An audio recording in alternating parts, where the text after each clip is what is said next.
Hello friends, welcome to the my study channel express academy पर आपका स्वागत है। मेरे प्यारे साथियों, आज के हम इस क्लास में सीखने वाले हैं क्लास 10th भौतिक विज्ञान चैप्टर 2 प्रकाश का अपवर्तन। और इस क्लास को हम एक ही वीडियो में ख़त्म कर देंगे और इसमें टोटल क्वेश्चन की संख्या है 50 यानी 50 क्वेश्चन है। और जितना भी क्वेश्चन है वो सब बहुत ही अच्छा क्वेश्चन है, इसलिए आप लोग इस वीडियो को जरूर देखिएगा। तो चलिए बिना देर किए हुए आज के इस सेशन को हम करते हैं शुरू। पहला प्रश्न कहता है अपवर्तन क्या है। अपवर्तन किसको कहते हैं? तो प्रकाश का मुरझाना ही क्या कहलाता है? अपवर्तन कहलाता है। प्रकाश का मुरझाना क्या कहलाता है? अपवर्तन कहलाता है। आगे का प्रश्न कहता है, अगला प्रश्न, प्रश्न नंबर 2, प्रकाश का अपवर्तन होता है जब वह क्या होता है? एक माध्यम से दूसरे माध्यम में जाता है। जब कैसे होता है? जब एक माध्यम से दूसरे माध्यम में प्रकाश की किरण जाता है या गुजरता है। अगला प्रश्न कहता है, प्रश्न नंबर 3, स्नेल का नियम संबंधित है। स्नेल का नियम किससे संबंधित है? तो प्रकाश के अपवर्तन से संबंधित है। आगे कहता है अपवर्तनांक का सूत्र क्या होता है? तो अपवर्तनांक का जो सूत्र होता है साइन आई बटा साइन आर होता है, साइन आई बटा साइन आर।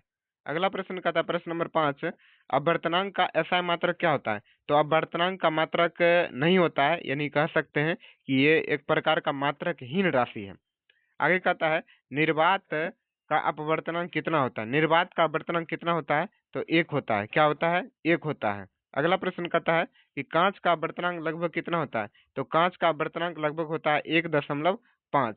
आगे कहता है प्रकाश की चाल सबसे अधिक किसमें होता है? यानी प्रकाश की चाल सबसे अधिक किसमें होता है? तो निर्वात में प्रकाश की चाल सबसे अधिक होती है। अगला प्रश्न कहता है, प्रश्न नंबर 9, घने माध्यम में प्रकाश की चाल होती है, यानी माध्यम घना रहेगा तो उसमें प्रकाश की चाल क्या हो जाएगा? कम हो जाएगा।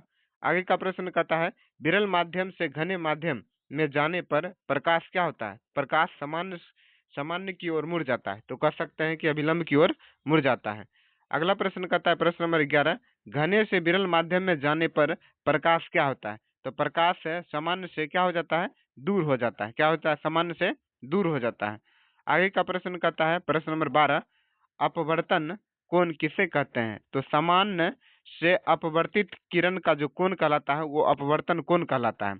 आगे प्रश्न है क्रांतिक कोण पर आपतन कोण कितना होता है? क्रांतिक कोण पर आपतन कोण कितना होता है? तो 90 डिग्री का होता है, यानी 90 डिग्री का होता है। अगला प्रश्न कहता है पूर्ण आंतरिक परावर्तन होता है जब, कब होता है? घने से विरल में जब प्रकाश की किरण प्रवेश करता है तब। आगे का प्रश्न कहता है पूर्ण आंतरिक परावर्तन के लिए आवश्यक शर्त क्या होता है? तो पूर्ण आंतरिक परावर्तन के लिए जो सी होगा वो सी से, यानी आई सी से क्या हो जाएगा? बड़ा हो जाएगा। आई होगा सी से बड़ा हो जाएगा। प्रश्न नंबर 16 कहता है कि फाइबर ऑप्टिक्स काम करता है, पूर्ण आंतरिक परावर्तन पर काम करता है। प्रश्न नंबर 17 कहता है 17 कि लेंस का जो सूत्र होता है वो क्या होता है? लेंस का सूत्र होता है 1/f बराबर 1/v माइनस 1/u। इसको आप लोग याद कर लीजिएगा।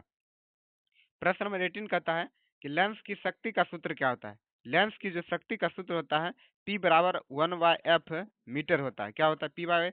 P बराबर 1/f मीटर के बराबर होता है।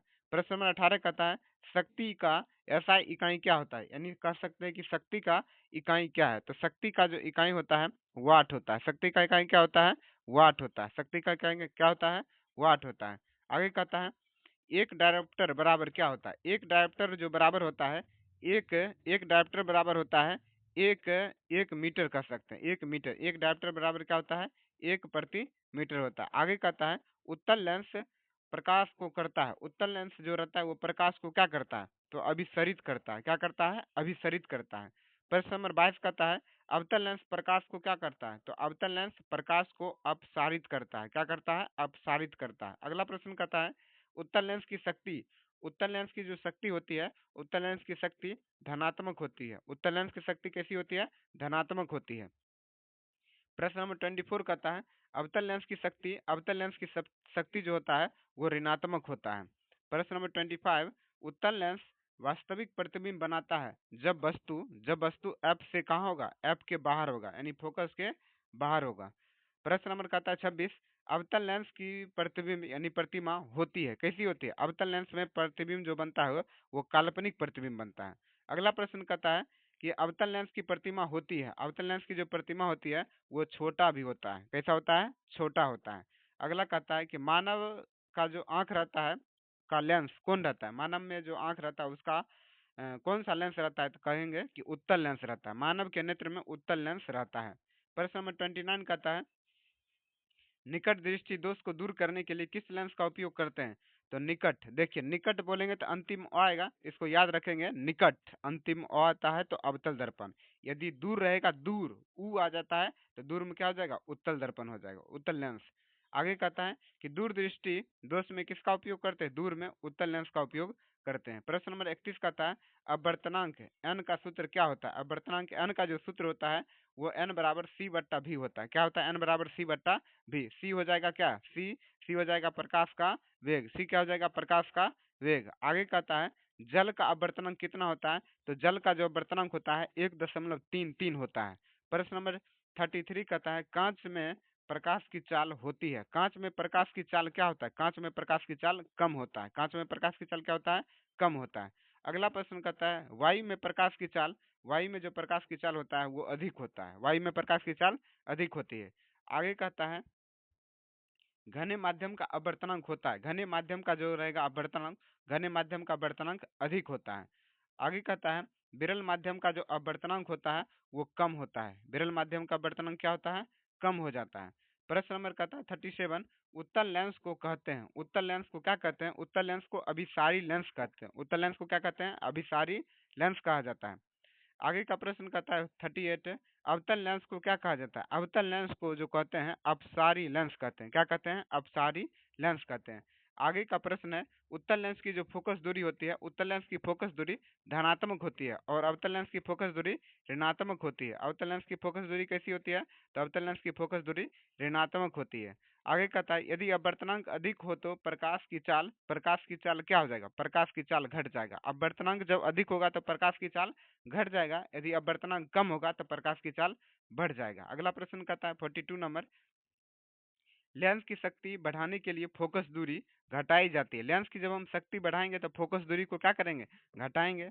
आगे का प्रश्न कहता है 43 नंबर कि अधिक शक्ति वाला लेंस होता है, यानी सबसे अधिक शक्ति वाला जो लेंस होता है वो होता है छोटी फोकस दूरी वाला, यानी छोटे जिसका फोकस दूरी क्या रहेगा? छोटा रहेगा। प्रश्न नंबर 44 कहता है कम कम शक्ति वाला जो लेंस रहता है उसमें बड़ी फोकस दूरी रहता है। जिसका शक्ति कम होगा उसका फोकस दूरी बड़ा रहेगा। आगे कहता है प्रकाश का जो अपवर्तन, प्रकाश का अपवर्तन किस कारण होता है? तो गति में परिवर्तन के कारण प्रकाश का अपवर्तन हो जाता है।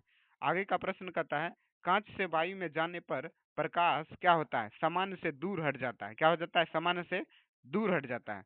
आगे का प्रश्न कहता है वायु से कांच में जाने पर, वायु से कांच में जाने पर क्या होता है? वायु से कांच में जाने पर प्रकाश सामान्य की ओर मुड़ जाता है, यानी कह सकते हैं कि अभिलंब की ओर मुड़ जाता है। आगे का प्रश्न कहता है कि क्रांतिक कोण किस माध्यम में परिभाषित होता है?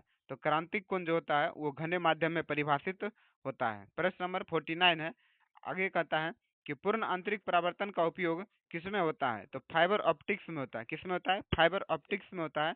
और आज के सेशन का यह लास्ट प्रश्न है, प्रश्न नंबर 50 कहता है कि अपवर्तन का नियम किससे संबंधित है? तो अपवर्तन का जो नियम है वो प्रकाश से संबंधित है। प्रकाश का परावर्तन भी है, परावर्तन भी कह सकते हैं कि प्रकाश से संबंधित है और अपवर्तन भी प्रकाश से ही संबंधित है। अब जो हम चैप्टर 3 सीखेंगे वो आगे के क्लास में सीखेंगे। तो आज के लिए इतना ही। तब तक आपको वीडियो देखने के लिए बहुत बहुत धन्यवाद।